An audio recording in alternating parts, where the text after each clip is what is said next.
మొట్టమొదటిసారిగా మిమ్మల్ని అందరినీ మనస్ఫూర్తిగా అభినందిస్తున్నా. ఎన్నిసార్లు అభినందించినా తక్కువే అవుతుంది. మొన్న ఎన్నికల్లో ఎక్స్ట్రాడినరీ వర్క్ చేశారు. ఆ రోజు మేము రాష్ట్రం కోసం ఆలోచించాం. నేను ఆలోచించిన తర్వాత జనసేన అధినేత పవన్ కళ్యాణ్ కూడా స్వచ్ఛందంగా ముందుకొచ్చాడు. ఏ మాత్రం కూడా ప్రభుత్వ వ్యతిరేక ఓటు డివైడ్ కాకూడదు, రాష్ట్రాన్ని పునర్నిర్మాణం జరగాలంటే ఇది ఒకటే మార్గం అని ముందుకొచ్చాడు. అదే సమయంలో మేము ముందు చూపుతూ ఆలోచించాం. బీజేపీ కూడా ముందుకొచ్చారు. నరేంద్ర మోడీ గారి నాయకత్వంలో బీజేపీ ముందుకొచ్చి ఎన్డీఏ కూటమి ఏర్పాటు చేశాం.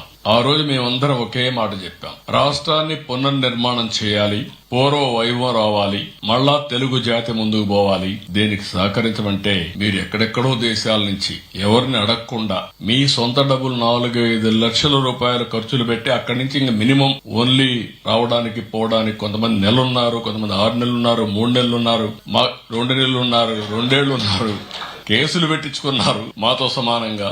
అల్టిమేట్ గా మీ అందరి త్యాగాల ఫలితం 94% స్ట్రైక్ రేట్ తో గెలిచింది మొట్టమొదటిసారి చరిత్రలో.